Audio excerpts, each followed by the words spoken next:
Hello everyone, good morning. तो हम लोग इस वीडियो के माध्यम से पॉलिटी के अंतर्गत बेसिक बात को देखेंगे और बेसिक बात के अंतर्गत आता है बंगाल के गवर्नर, भारत के गवर्नर जनरल तथा भारत के वायसराय। जो हम लोग बार बार कंफ्यूज कर जाते हैं, बार बार भूल जाते हैं कि बंगाल के गवर्नर कौन था, बंगाल के गवर्नर जनरल कौन था, कब किसका पद आया, भूल जाते हैं, बार बार भूल जाते हैं। तो इसको हम लोग इस वीडियो के माध्यम से समझने का कोशिश करेंगे, याद करने का कोशिश नहीं करेंगे बल्कि समझने का कोशिश करेंगे। तो आइए हम लोग इस वीडियो के माध्यम से समझते हैं कि क्या है बंगाल के गवर्नर, बंगाल के गवर्नर जनरल और भारत के वायसराय, कब किसका पद आया। तो हम लोग उसको समझने का कोशिश करेंगे। तो आइए हम लोग समझते हैं। तो पहले क्या है हम लोग देखेंगे। मेरा टॉपिक का नाम है बंगाल के गवर्नर, भारत के गवर्नर जनरल तथा भारत के वायसराय। तो पहले हम लोग कुछ बात देखते हैं। अंग्रेजी सरकार द्वारा भारत पर शासन। सही बात है कि अंग्रेजी सरकार द्वारा भारत पर शासन किया गया। भारत पर शासन की शुरुआत 23 जून 1757 के प्लासी के युद्ध से माना जाता है। तो 23 जून 1757 के प्लासी का युद्ध हुआ और जिसमें अंग्रेजी सरकार और बंगाल के नवाब के बीच हुआ था। तो यहाँ से एक बात तो क्लियर हो गया कि प्लासी का युद्ध जो हुआ था अंग्रेजी सरकार और बंगाल के नवाब के बीच हुआ था।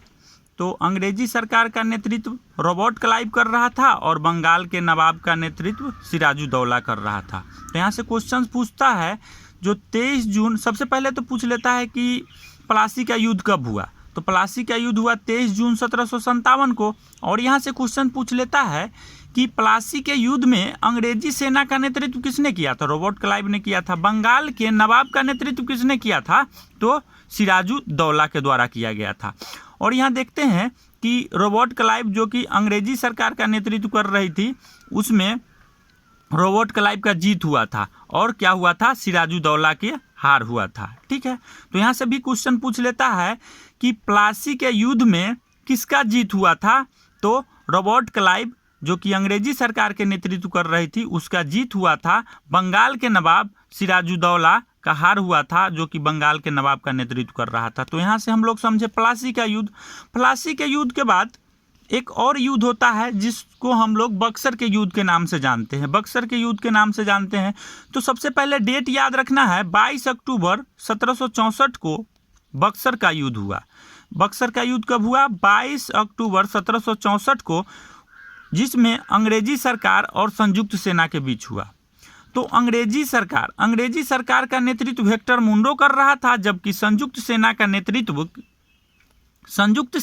नेतृत्व के अंतर्गत मीर कासिम हो गया, सुजाउद्दौला हो गया और शाह आलम द्वितीय हो गया। तो यहाँ से क्वेश्चन पूछता है कि बक्सर का युद्ध कब हुआ। तो 22 अक्टूबर 1764 को बक्सर के युद्ध में अंग्रेजी सेना का नेतृत्व किसने के द्वारा किया गया था, तो हेक्टर मुंडो के द्वारा किया गया था। संयुक्त सेना का नेतृत्व किसके द्वारा किया गया था, तो मीर कासिम के द्वारा किया गया था, सुजाउद्दौला के द्वारा किया गया था और शाह आलम द्वितीय के द्वारा किया गया था। यहाँ से क्वेश्चन ऐसे पूछ सकता है, निम्नलिखित में से कौन सा संयुक्त सेना का सदस्य नहीं है।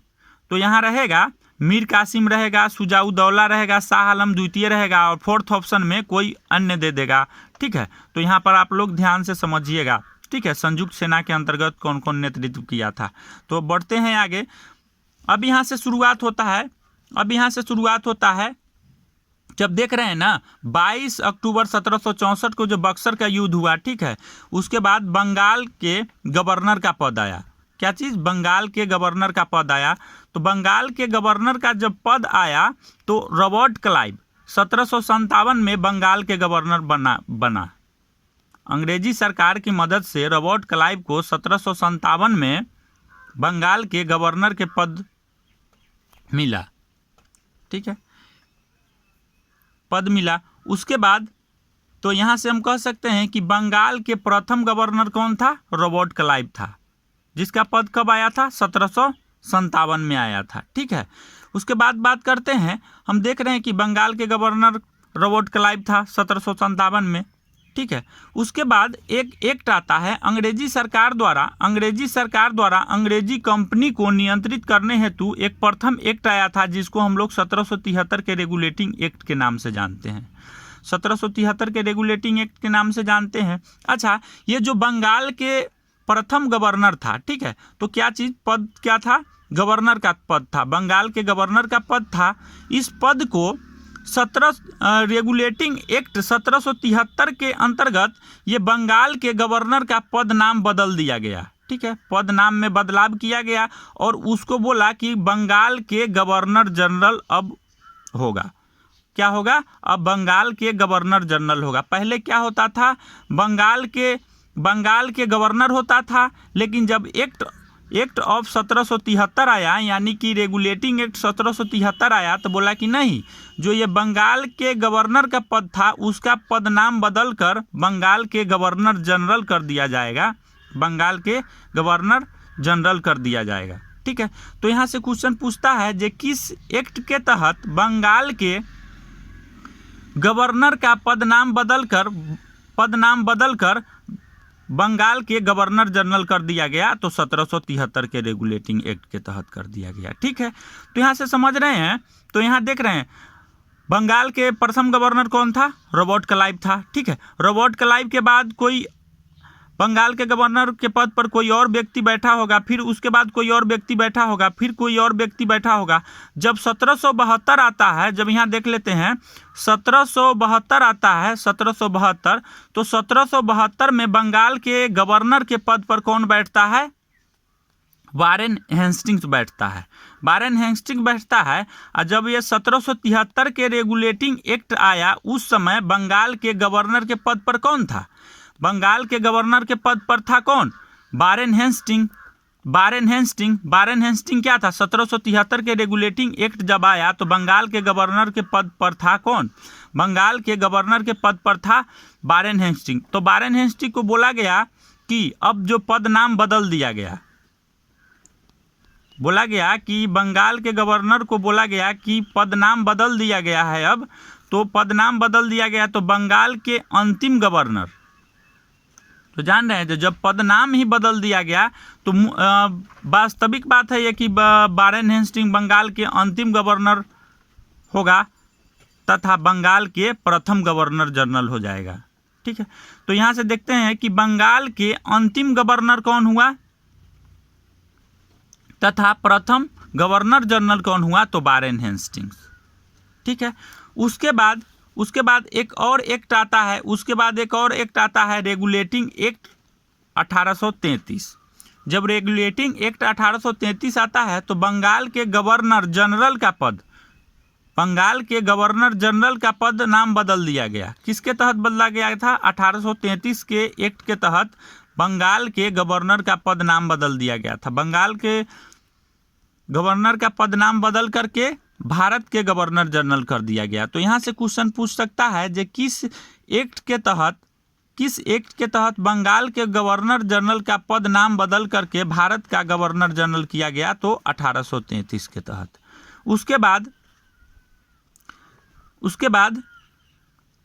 1833 के समय बंगाल के गवर्नर कौन था? लॉर्ड विलियम बेंटिक था। 1833 के समय बंगाल के गवर्नर। और 1833 में ही जब पद के नाम में बदलाव किया गया तो बंगाल के अंतिम गवर्नर जनरल तथा भारत के प्रथम गवर्नर जनरल के रूप में लॉर्ड विलियम बेंटिक पद पर विद्यमान हुए। ठीक है, तो देख रहे हैं जब पद नाम बदलाव किया गया तो वास्तविक बात है कि बंगाल के अंतिम गवर्नर जनरल हो जाएगा और भारत के प्रथम वायसराय हो जाएगा। ठीक है, तो उस समय बंगाल के गवर्नर जनरल के पद पर था कौन? लॉर्ड विलियम बेंटिक को बोला गया कि जब 1833 के एक्ट के तहत पद नाम में ही बदलाव कर दिया गया तो क्या हुआ? भारत के प्रथम गवर्नर जनरल का पद भी इन्हें मिला। उसके बाद बात करते हैं भारत शासन अधिनियम एक्ट 1858 आता है, भारत शासन अधिनियम एक्ट 1858 आता है। उसमें फिर भारत के गवर्नर जनरल का पद नाम में बदलाव किया गया। तो भारत के गवर्नर जनरल के पद नाम में बदलाव करके भारत के वायसराय कर दिया गया। तो यहाँ से क्वेश्चन पूछता है जे किस अधिनियम के तहत भारत के गवर्नर जनरल का पद नाम बदल करके भारत का वायसराय किया गया। तो भारत शासन अधिनियम 1858 के तहत। तो भारत के अंतिम गवर्नर जनरल तथा भारत के प्रथम वायसराय के रूप में लॉर्ड कैनिंग हुए। ठीक है, तो इसको आप लोग समझे ना कि भारत शासन अधिनियम एक्ट 1858 आता है। 1858 में जो भारत के गवर्नर का पद नाम था उसको बदल दिया गया। क्या कर दिया गया? भारत के वायसराय कर दिया गया। तो वास्तविक बात है कि वायसराय कर दिया गया। तो उस समय जो व्यक्ति पद पर रहा होगा कहीं ना कहीं उसको भारत के अंतिम गवर्नर जनरल रहा होगा और भारत के प्रथम वायसराय रहा होगा। तो उस समय कौन था? Lord Canning. तो लॉर्ड कैनिंग भारत के अंतिम गवर्नर जनरल तथा भारत के प्रथम वायसराय के पद पर विद्यमान हुए। उसके बाद बात करते हैं एक और भारत शासन अधिनियम 1947 आता है। 1947 आया तो फिर पद नाम बदलाव किया गया। भारत के जो वायसराय था उसका पद नाम बदल करके स्वतंत्र भारत के गवर्नर जनरल कर दिया गया। क्या कर दिया गया? स्वतंत्र भारत के गवर्नर जनरल कर दिया गया। तो इस प्रकार भारत के अंतिम वायसराय तथा स्वतंत्र भारत के प्रथम गवर्नर जनरल के रूप में लॉर्ड माउंटबेटन बने। ठीक है, तो यहाँ से हम कह सकते हैं कि स्वतंत्र भारत के गवर्नर जनरल का पद कब आया? तो भारत शासन अधिनियम 1947 के अंतर्गत आया। ठीक है, किस पद नाम बदल करके स्वतंत्र भारत के गवर्नर जनरल का पद नाम लाया गया? तो भारत के वायसराय का पद नाम बदल करके स्वतंत्र भारत के गवर्नर जनरल का पद लाया गया। जिस पद पर भारत के अंतिम वायसराय तथा स्वतंत्र भारत के प्रथम गवर्नर जनरल लॉर्ड माउंटबेटन बने। ठीक है, लॉर्ड माउंटबेटन बने। तो यहाँ से क्वेश्चन पूछ सकता है कि भारत शासन अधिनियम 1947 से क्वेश्चन पूछ सकता है कि स्वतंत्र भारत के गवर्नर जनरल का पद कब आया? तो भारत शासन अधिनियम 1947 के अंतर्गत आया। तो भारत के अंतिम वायसराय तथा स्वतंत्र भारत के प्रथम गवर्नर जनरल कौन बना? तो लॉर्ड माउंटबेटन। अगर यहाँ पे पूछ देगा कि स्वतंत्र भारत के प्रथम भारतीय गवर्नर जनरल कौन था? तो श्री राजगोपालाचारी। कौन था? श्री राजगोपालाचारी स्वतंत्र भारत के प्रथम भारतीय गवर्नर जनरल तथा अंतिम गवर्नर जनरल कौन था? ये था कौन? स्वतंत्र भारत के प्रथम गवर्नर जनरल तथा अंतिम गवर्नर जनरल श्री राजगोपालाचारी थे। ठीक है, तो इस वीडियो के माध्यम से हम लोग ये समझे हैं। अगर आप लोगों को लगे कि ये वीडियो अच्छा है तो कमेंट कीजिएगा। इसके बाद हम अगला वीडियो भी लेकर आएंगे जो क्लास में हम लोग पढ़े हैं। और करेंट अफेयर्स का जो भी एसपीडी हम लोग पढ़ रहे थे और एसपीडी में जो भी जहाँ से हम लोग पढ़ना छोड़ दिए थे उससे आगे बढ़ेंगे। और तब तक के लिए धन्यवाद। Good bye.